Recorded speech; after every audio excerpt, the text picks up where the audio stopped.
on est tracassé. Mais voilà, on n'est pas venu tout seul, on est venu avec la parole de Dieu. On est accompagné de la parole de Dieu et c'est elle qui fait le travail parmi nous. Il n'y a pas de vrai travail sans les Écritures.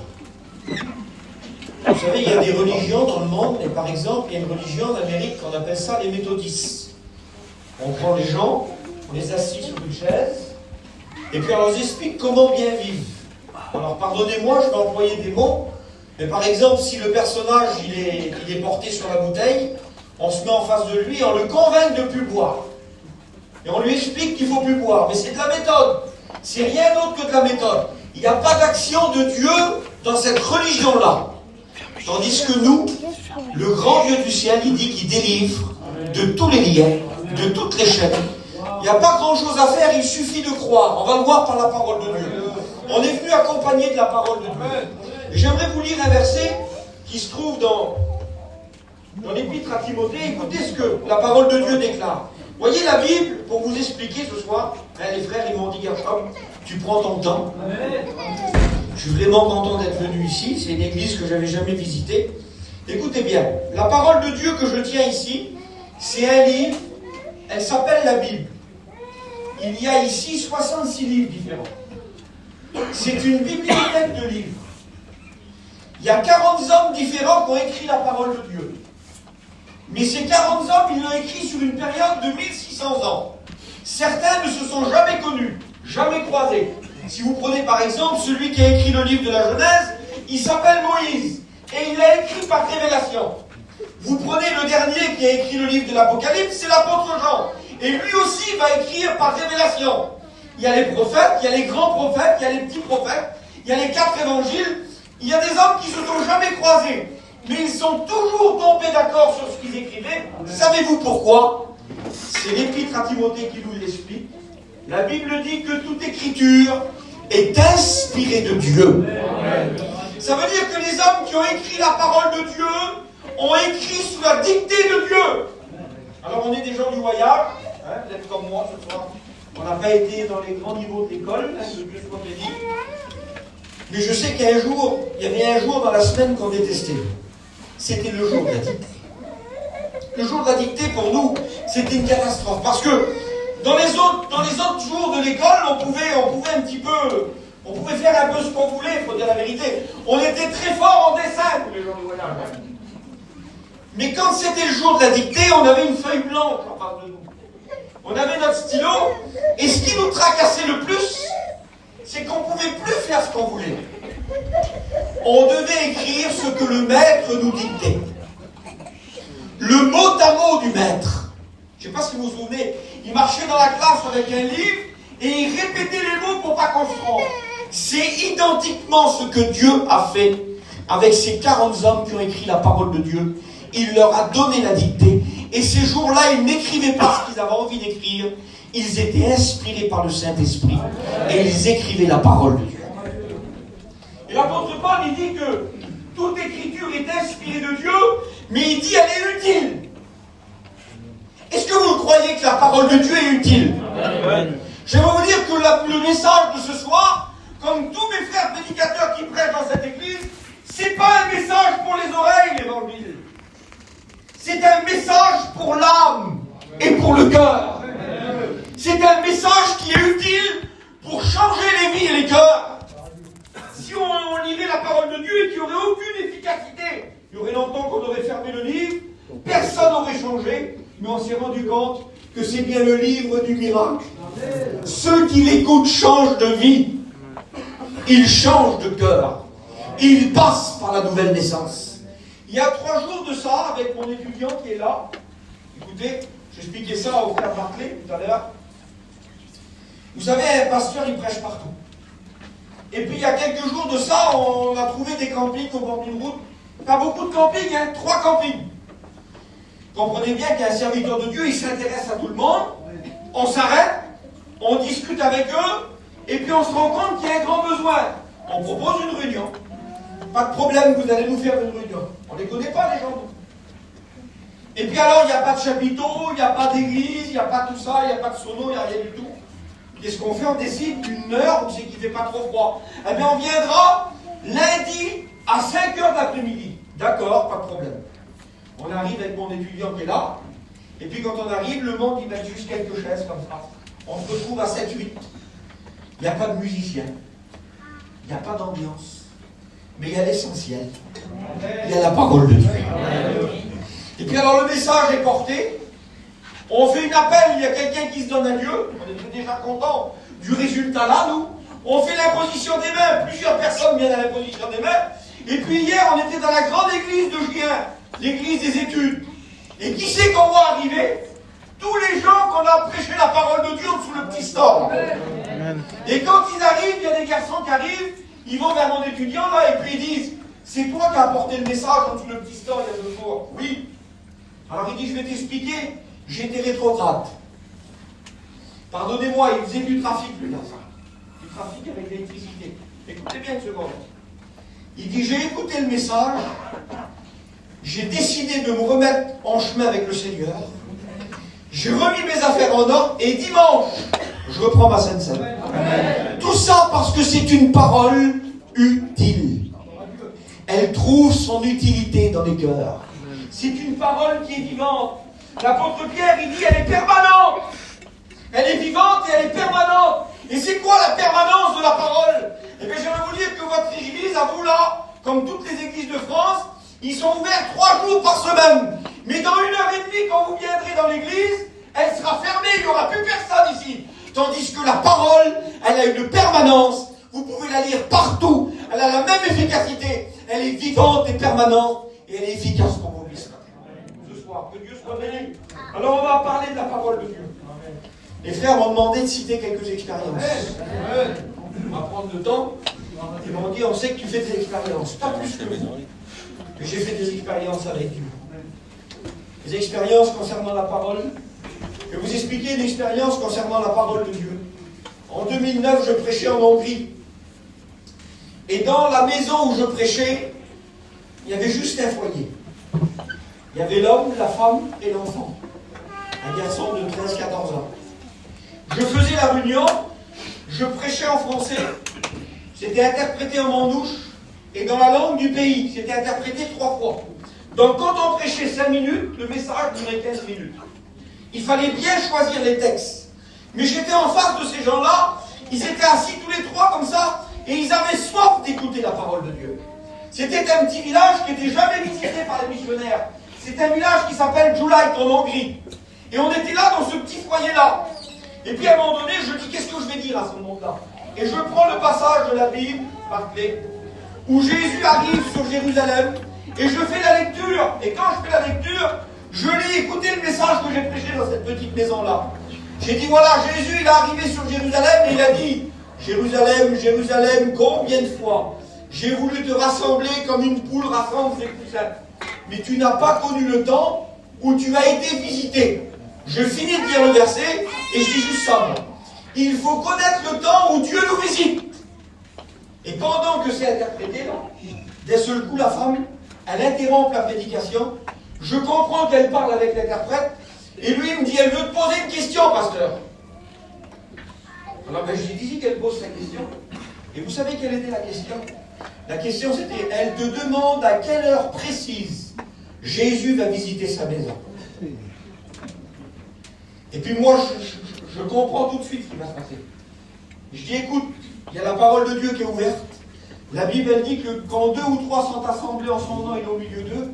Dis-lui que le Seigneur est là maintenant. Vous savez ce qu'elle dit? Tu peux lui dire qu'il arrête de prêcher, je l'accepte maintenant. Amen. C'est l'efficacité de la parole de Dieu. La parole de Dieu, elle se saisit. L'évangile, elle se saisit. Il faut la prendre ce soir, la parole de Dieu. Moi, je prie Dieu ce soir pour qu'elle trouve l'utilité dans ton cœur. Et que ceux qui ne sont pas encore sauvés ce soir puissent repartir avec le salut dans leur cœur. Moi, je crois que quand je prêche, il peut y avoir des nouvelles naissances. Pas parce que c'est moi qui prêche, mais j'ouvre le livre qui est tout puissant, qui change le cœur des hommes et qui vient délivrer ceux qui sont captifs ce soir. Est-ce que vous le croyez? Amen. Je veux qu'on prie le Seigneur maintenant. Je vais demander à Barclay de prier le Seigneur pour moi. Que Dieu soit béni dans sa grâce. Seigneur, toute chose t'entoure autour de Seigneur. Ta main soit sur lui comme les chameaux. Bénis-le, Seigneur, afin que le message puisse toucher les cœurs. Prends toute la place, Seigneur, dans son cœur comme tu le fais. Que le message touche les cœurs, Seigneur. Amen. À Dieu la gloire. Amen. Alors on va lire la parole de Dieu.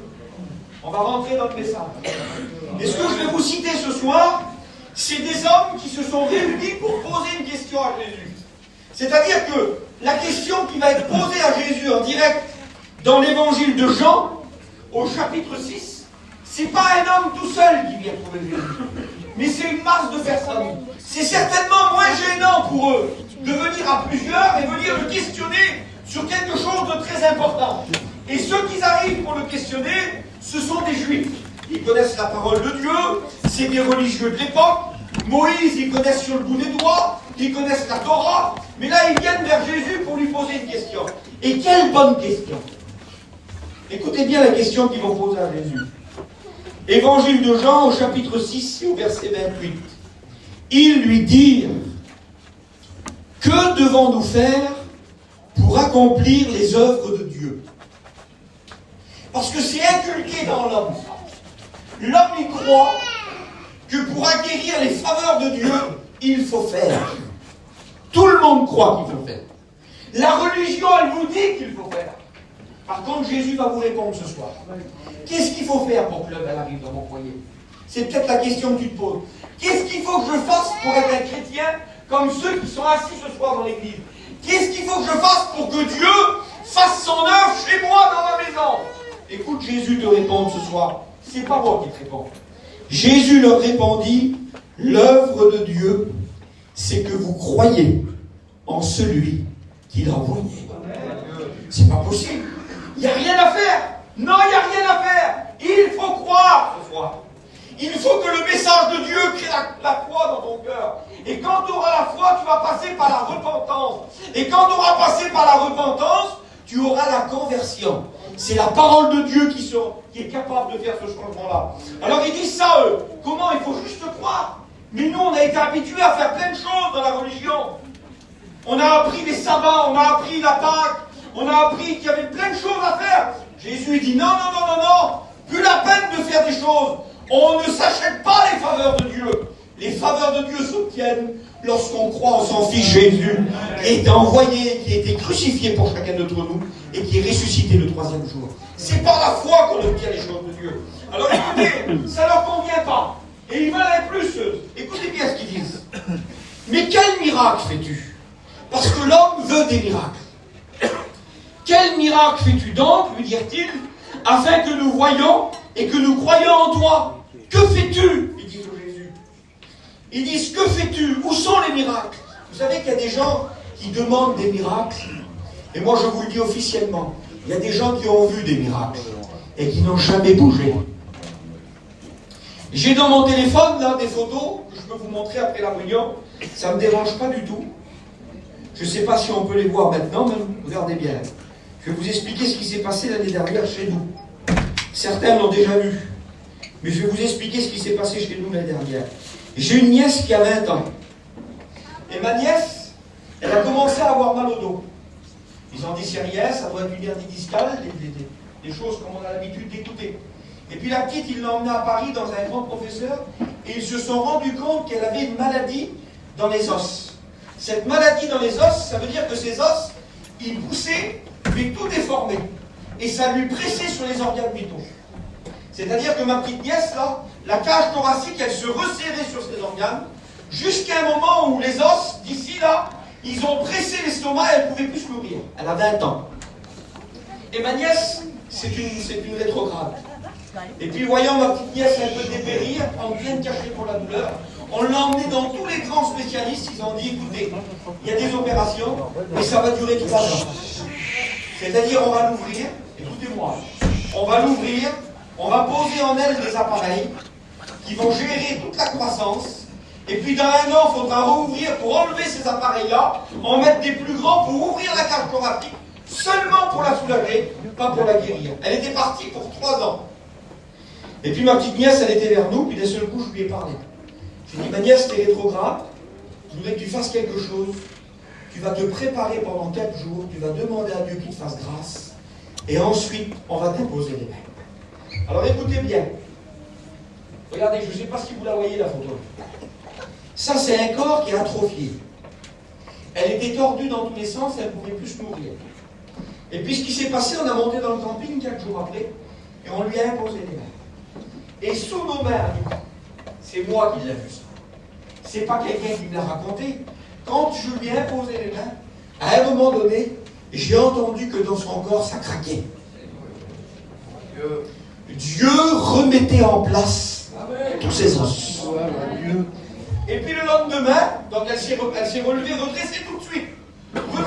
Le même soir, elle a mangé 2 plats de manger. Plus de décoration, ça y est, c'était fini. Elle dit, maman, j'ai senti la main de Dieu en moi. Je sens que Dieu m'a béni. Écoutez-moi, le lendemain, regardez, vous voyez l'examen là. Le lendemain, c'est ça. Pas 8 jours après. Le lendemain, le médecin, quand on lui montre les deux radios, il fait ça. Il dit, il y a une part de mystère. Non. Le mystère, c'est Dieu qui agit. Mais écoutez, avec le miracle là, elle est comme les hommes là, parce que l'homme n'a pas changé de cœur. Il y a 2000 ans, les hommes réclamaient des miracles, et ma petite nièce réclamait son miracle. 3 jours après, la voilà en pleine forme. Ça y est, elle mange, elle fait ses affaires, elle fait son ménage, elle lave le toit du camping, elle ne l'a jamais fait, ça fait 5-6 mois que c'est fini pour elle. Ma nièce, tu vas venir au réunion? Non. Le miracle n'a pas suffi. Elle est venue une fois ou deux pour nous faire plaisir, mais elle n'a pas repris la course avec nous. C'est inexplicable. Le miracle ne change personne. La guérison ne change personne. Elle peut t'emmener à la réunion. Et ce qui change le cœur des hommes, c'est la parole de Dieu. C'est elle qui a la puissance. Quelques jours plus tard, son mari fait un accident. Il fait un accident à 135, il tape dans une auto qui a arrêté. Quand le camion il se broie contre les gratte là, il sort par la fenêtre, lui il sort même pas une égratignure. La nièce, le Seigneur a gardé ton petit mari. Il faut venir à la réunion.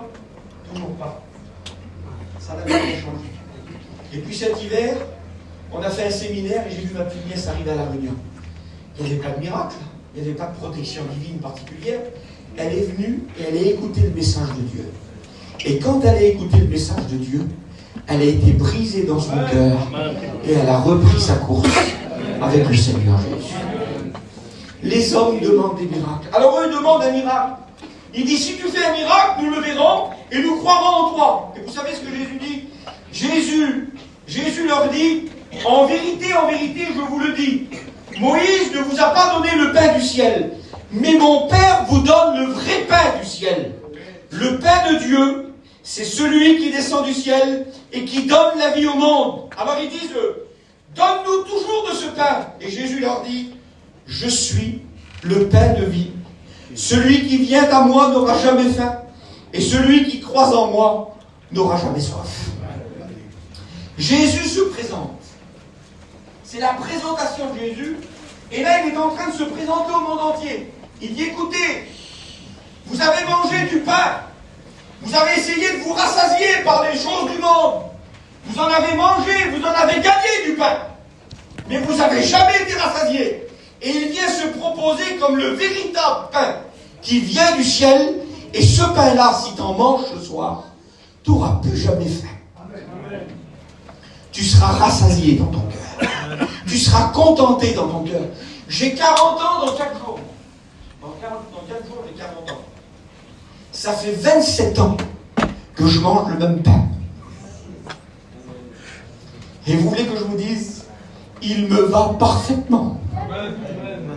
J'en ai assez avec le pain là. Mais comment tu peux expliquer ça? Ça fait 27 ans que j'écoute Barchelet. Ça fait 27 ans que j'écoute Zaché. Ça fait 27 ans que j'écoute les 10 lépreux. Mais c'est ce qui nourrit mon âme. C'est le pain de Dieu qui nourrit mon âme. Le pain du monde, il y a longtemps que je ne le cherche plus.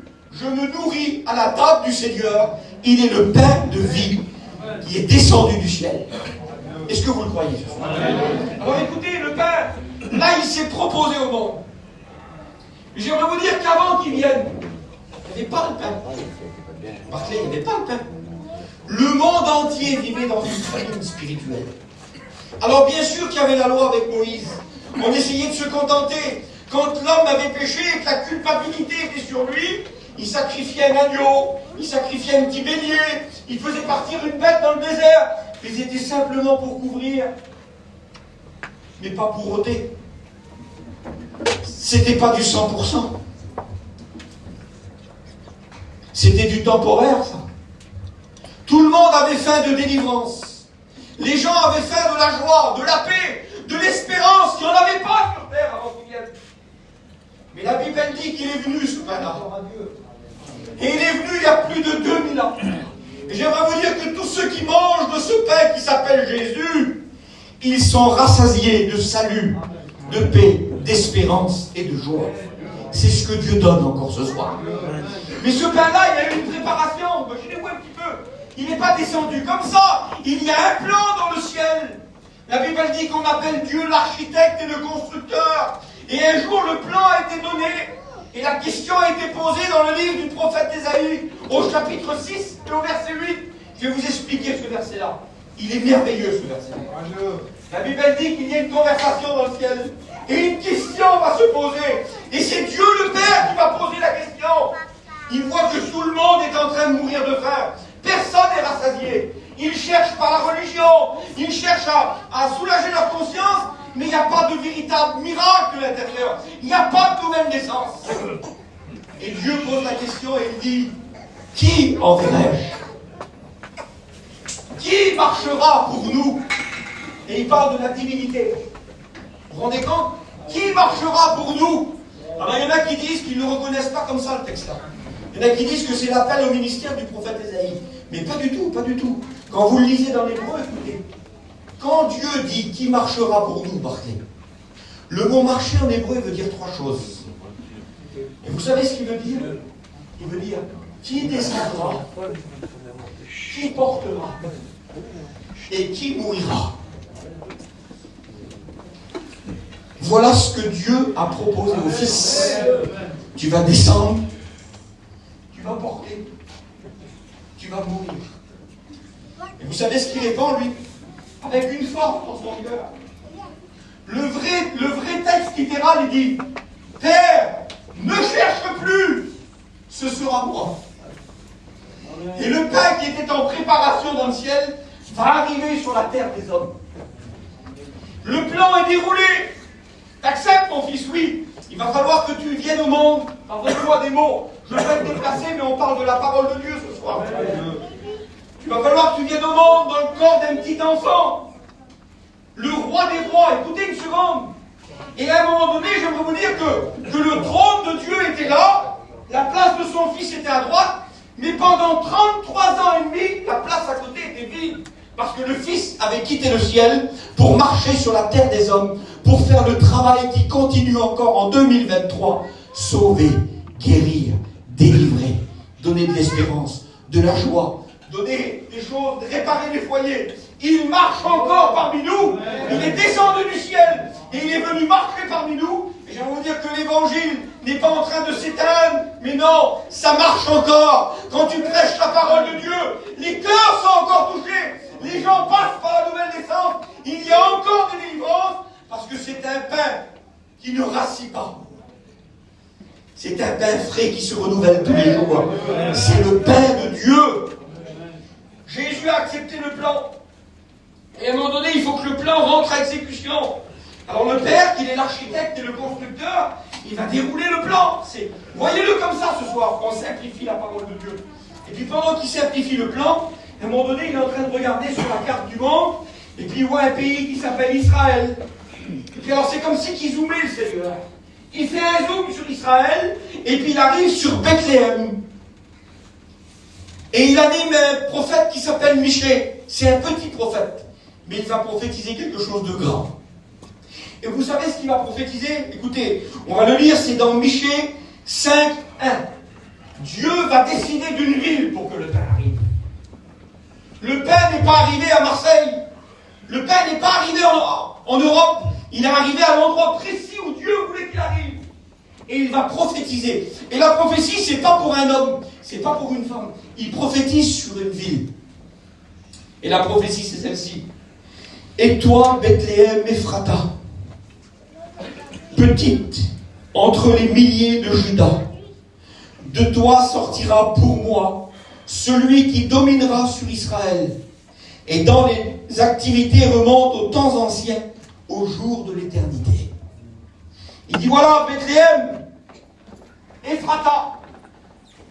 Ça veut dire Bethléem, ouvre-toi. Il fallait que Bethléem s'ouvre pour recevoir ce pain-là. Parce que ce n'était pas un petit pain, c'était le pain du ciel. Bethléem, ouvre-toi. Parce que quelque chose va arriver chez toi, pour moi. C'est quelque chose qui va arriver, qui va rassasier le cœur de tous les hommes et de toutes les femmes, jusqu'au retour de l'Église, jusqu'à l'enlèvement de l'Église, jusqu'à temps que les chrétiens trouvent la mort du corps. C'est un pain qui arrive à Bethléem Ephrata. Ouvre-toi, tu es petite, tu n'as pas de valeur. Entre les villes de Juda, tu es le plus petite. J'aimerais te dire ce soir que tu es peut-être le plus petit dans l'Église. Tu es peut-être le plus démuni. Mais la prophétie te concerne. Le Seigneur, il te dit, ouvre-toi. Je veux que le pain de Dieu descende chez toi. Le pain de Dieu, quand il descend dans un foyer, il fait le travail qu'aucun pasteur ne peut faire. Aucun pasteur ne peut faire. Alors excusez-moi, il est 9h30, je prends un petit peu de temps. Je vais vous expliquer, un jour, j'ai vu le pain arriver dans une famille. On était à Pierre de Bresse, il connaît lui. Et mon père, il a fondé une église là-bas avec des frères serviteurs de Dieu. Et puis un jour, comme on fait toujours, on regarde un petit peu où c'est qu'il y a du monde, on roule avec les autos. On n'est pas des pasteurs d'église, mais on cherche les âmes, parce qu'on a Dieu les âmes.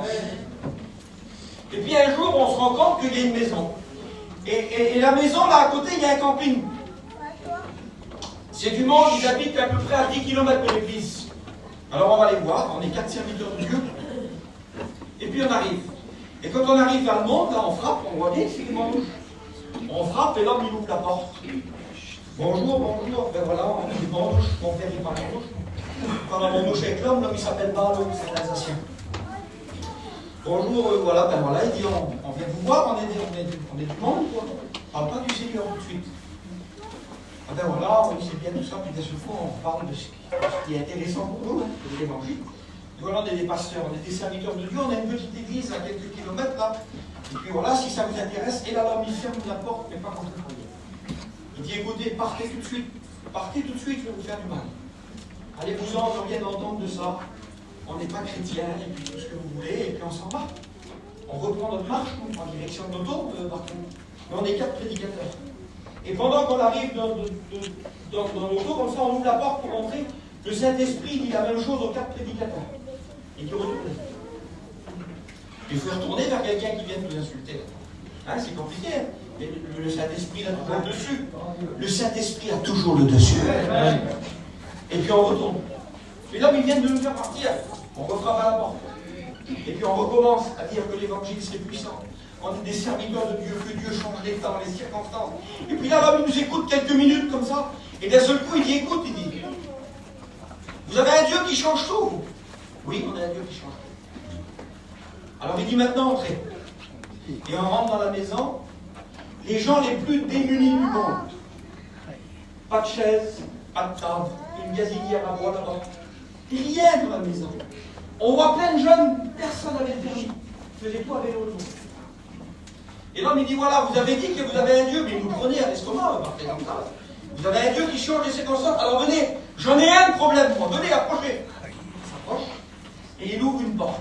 Et quand il ouvre une porte, il n'y a pas un brin de lumière dans la chambre. C'est des ténèbres totales. Il y a un petit matelas qui est épais comme ça, par terre, et sur ce lit-là, il y a un jeune garçon de 15 ans. Il fait 22 kilos. Il n'a plus de cheveux, parce qu'il se mange les cheveux. Ça fait 1 an que de sa bouche, il n'y a pas un mot qui est sorti. Il est en pleine dépression. Et l'homme, il nous explique. Il dit voilà mon garçon de 15 ans qui était tout à fait normal. Du jour au lendemain, il a fait une dépression. Regardez comment le monde l'a rendu. Il dit maintenant, il donne à manger comme un chien, il lui donne à mange. De temps en temps, on le sort de force et puis on le lave.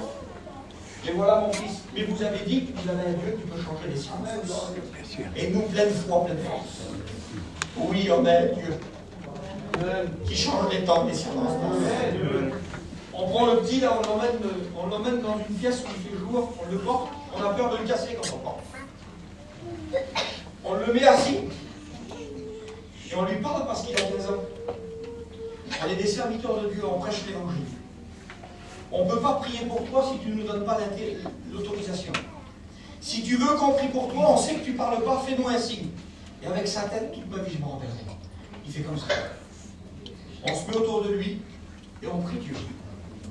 Et quand on prie le Seigneur, on sent que le pain, il descend dans la maison. Amen. On sent que ces gens-là, ils ouvrent la porte de leur cœur. Et pendant qu'on prie, ce jeune homme-là, il se lève sur ses deux jambes. Ça faisait 1 an qu'il n'avait pas parlé. Il lève les bras au ciel. Et les premiers mots qu'il dit, c'est « Gloire à Dieu ». Gloire à Dieu. Il était perdu pour tout le monde. On s'occupait de lui, il est venu à l'église, on l'a baptisé. On lui a payé son permis. Il s'est marié. Il est parti en mission. C'est un chrétien maintenant, il reste dans le Nord. Il a eu des petits-enfants. Là où la porte, elle s'ouvre pour que le pain descende, le pain fait son action. C'est un pain vivant et vrai.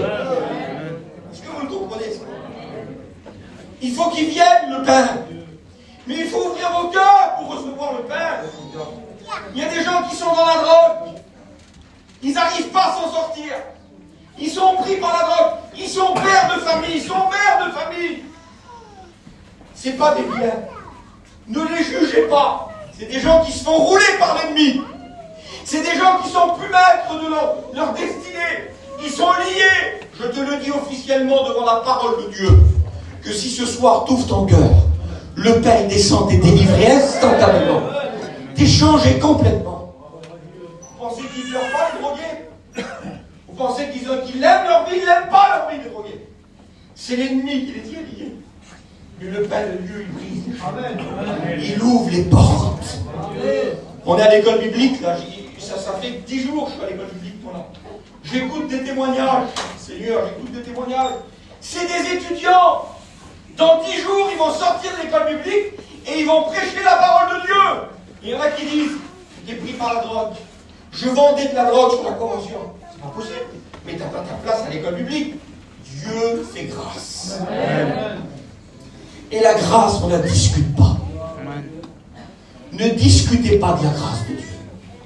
Je te le dis pour te donner de l'espoir dans ton cœur et de l'espérance. Que si tu le veux ce soir pour toi, c'est possible. Si tu laisses le pain de Dieu descendre, tu vas être un chrétien comme nous. Tu vas être libre comme nous. Tu vas aimer Dieu comme nous. Dieu ne te juge pas. Tu es dans sa maison, il t'aime. D'un amour éternel, il fera tout pour te sortir de ta misère. Le pain doit arriver, Bethléem, Ephrata, la petite ville qui attire personne. Il faut qu'il arrive là. Mais il y a un problème. Le problème, c'est que le foyer, pardonnez-moi des mots que je vais employer, mais le foyer de Joseph et Marie, ils sont à Nazareth, là-bas. Il y a 120 km à faire. C'est particulier. Il y en a qui pensent que Dieu ne va pas les aider, que Dieu ne comprend pas les situations. Dieu fait les choses à la perfection. Il faut laisser Dieu faire. Il y en a qui disent, comment je vais faire pour me sortir de ma misère? Rien à faire. Il suffit de croire et Dieu fera le travail. Écoutez, à 120 km, il faut qu'ils viennent au monde à Bethléem et Ephrata. Mais eux, ils sont à Nazareth là-bas. 120 km de distance. Et c'est pas 120 km comme nous, on a fait ce soir. Là. On a mis 1h30 pour venir, on a fait 150 km. Il n'y a pas d'autoroute, il n'y a rien de tout ça. Il faut en remarquer. D'un seul coup, il y a un homme qui s'appelle Quirinus. Qu'est-ce qu'il vient faire dans le plan de Dieu, Quirinus? C'est un Romain. C'est un empereur. Il n'a rien à faire dans le plan de Dieu, lui. Il est à Rome, là-bas. Puis d'un seul coup, il y a une idée qui lui tombe dans la tête. Évangile de Luc. Il dit, j'ai une idée. On va recenser le peuple de toute la terre. Il veut compter combien il y a d'êtres humains sur la terre. Ça, il prend comme ça. Il croit que c'est une idée qui lui vient comme ça. Mais c'est Dieu qui est en train de commencer le plan dans le cœur des hommes. Et vous savez comment il faut le faire, le recensement? Il faut que chaque personne aille se faire recenser dans la ville où il est né. Et puis alors, à Nazareth, c'est une journée qui est tout à fait normale. Tout à fait normale. Et il y a un messager de l'empereur romain qui arrive sur la place du village. Et puis il a un message à délivrer à tous ceux qui sont de Nazareth. Et il parle. Voilà, l'empereur Quirinus a décidé quelque chose pour tous les hommes de la terre. Il faut que tout le monde aille se faire recenser dans la ville de naissance. Et Joseph, il regarde ses papiers et il se rend compte qu'il est né à Bethléem Ephrata. Coïncidence ou plan de Dieu? Et puis il arrive vers Marie, puis il dit voilà, il faut qu'on aille jusqu'à Nazareth, 120 km. Juste pour signer un papier, juste pour signer un papier. Non, il y a plus que ça. Il y a l'accomplissement, le pain devait arriver là. Est-ce que vous comprenez que le pain devait arriver là? Et puis ils partent. Imaginez-vous un petit peu la chronologie de Dieu. Quand ils arrivent là-bas, lui, comprenez bien, c'est un homme qui est très bien, bien, il a un métier, il est charpentier, il veut payer une petite chambre, il dit d'abord sa femme. Il va chez l'hôtellerie. Pas de place. Il y a des portes qui sont restées fermées ce soir. Et qu'ils n'ont pas de place pour le pain. Je souhaite de tout mon cœur que tu ne fasses pas comme ces gens d'hôtellerie. S'ils auraient eu conscience de ce qui allait arriver dans leur hôtel, j'en suis convaincu qu'ils auraient fait sortir quelques clients. Sortez, sortez, sortez! Le pain qui va nourrir le monde entier jusqu'à l'enlèvement de l'église, il arrive chez nous! Vous comprenez bien qu'on fout tout le monde dehors, mais non, il n'y a pas de place. On ne cherche pas à comprendre. Il y a des gens qui ne cherchent pas à comprendre. Pas de place pour Jésus. C'est de partir. Vous vous rendez compte comment c'est dur de faire partir Jésus? Il y a des gens qui font partir Jésus. Et puis un hôtel, 2 hôtels, pas de place. Eh bien tant pis, le Dieu du ciel, c'est la simplicité même. Il va venir au monde dans une étable, dans un mangeoire d'agneau. C'est particulier. J'aimerais vous parler de la naissance. La naissance de Jésus, qui est merveilleuse. Tout était décidé, ça y est, ils sont arrivés à Nazareth. Le plan de Dieu commence à arriver à exécution. La naissance va se faire, donnez-moi des mots, mais c'est la Bible, et puis moi je ne censure pas les choses là. C'est trop miraculeux ce qui se passe là. C'est trop important. Écoutez, le monde avait faim, mais ça y est, il arrive, le pain qui va rassasier. Quelle beauté, c'est. Et la Bible, elle dit ça. Elle enfanta son fils premier-né. Elle l'emmaillota et le coucha dans une crèche, parce qu'il n'y avait pas de place pour eux dans l'hôtellerie. Il y avait dans cette même contrée des bergers qui passaient dans les champs les veilles de la nuit pour garder leurs troupeaux. Et voici, un ange du Seigneur leur apparut. Je ne sais pas si vous réalisez, parce que moi je réalise la parole de Dieu quand je la lis. Dieu est assis sur son trône, et à un moment donné, il sait que son fils est arrivé à Bethléem Ephrata. C'est le soir. Il aurait pu dire, on annoncera la nouvelle demain. Mais non. Une nouvelle comme ça, on n'attend pas. Il faut que ça sache tout de suite. C'est des nouvelles qu'il faut qu'ils arrivent vite dans ta maison.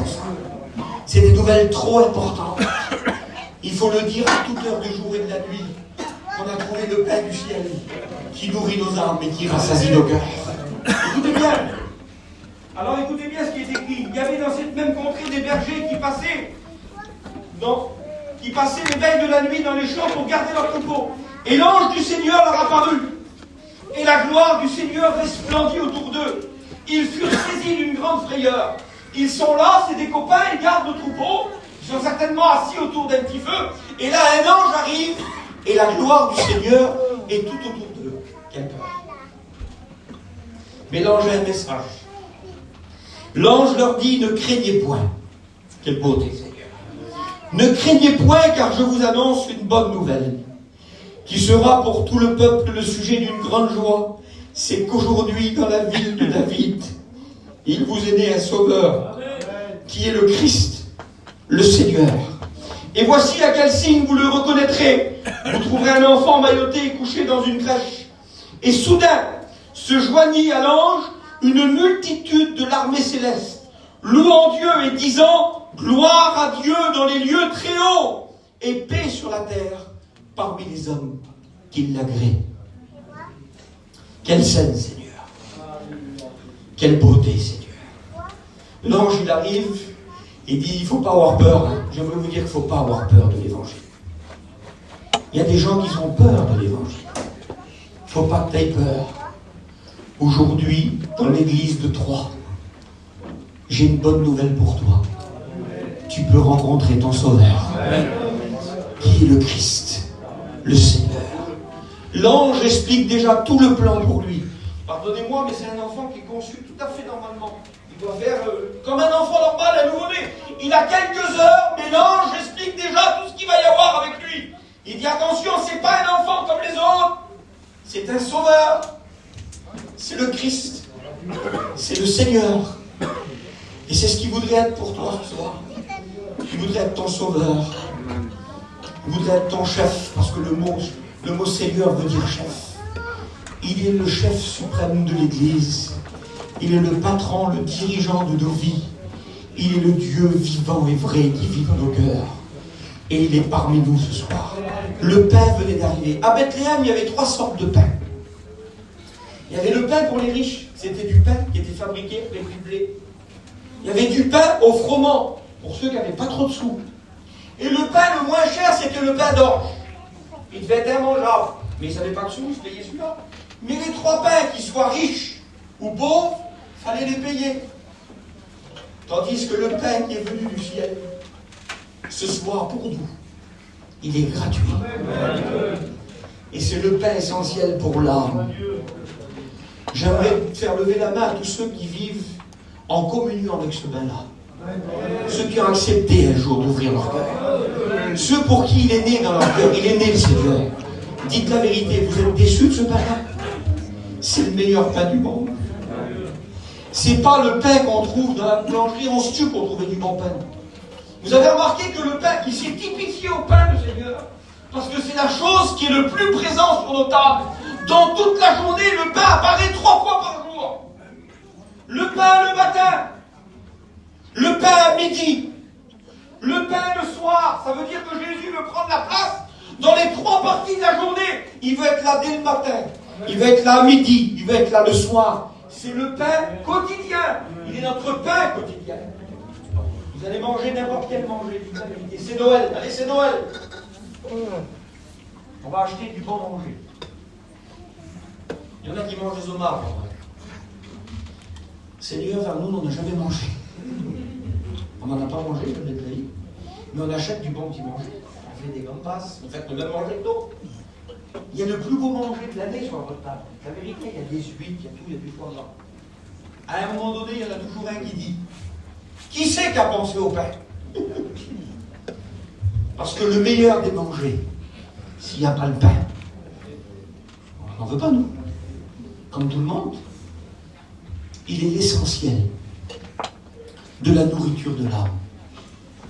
Alors, les homards, ça peut représenter tes belles affaires, ton argent, ton compte en banque, la vie, le luxe que tu veux, peut-être, pardonnez-moi, tout ce que tu veux. Mais quand tu auras fait le tour, il te faudra du pain quand même. On finit toujours par le pain. L'homme, même qui n'est pas pour Dieu, un jour j'ai été invité chez des gens, mon Seigneur. Moi, je suis un vrai campagnard. Mes copains du cirque, ils sont là, c'est mes amis, c'est mes frères. Je les aime de tout mon cœur. Ils savent où c'est qu'on reste à Lure. Vous avez vu le carrefour que vous avez là, il n'existe pas à Lure. C'est des champs. C'est vrai, c'est tout petit Lure, c'est rien de beau. Je suis un vrai campagnard. Et un jour, me voilà invité à manger à la table d'un homme, pratiquement le plus riche de France, à Nice. Une famille, Barclay. Ils sont riches de génération en génération. Et puis cet homme-là, il m'invite à manger. Gêné, moi, le petit campagnard, faut que je mange avec lui. Vous savez ce que je fais avant d'y aller? Pardonnez-moi, je vous détends. Je dis à ma femme, tu viens avec moi. Elle dit, pas un mandat. Il faut y aller, demande, il nous a invités. On va manger quoi? Je ne sais pas ce qu'on va manger. Et gêné la mort, on s'en vient un petit peu pour aller dans le monde là. Quand je roule dans l'auto, je dis, Seigneur, j'ai même pas une petite bouteille pour l'homme. C'est gros quand même. Je m'arrête au Lidl. Je m'arrête au Lidl, moi.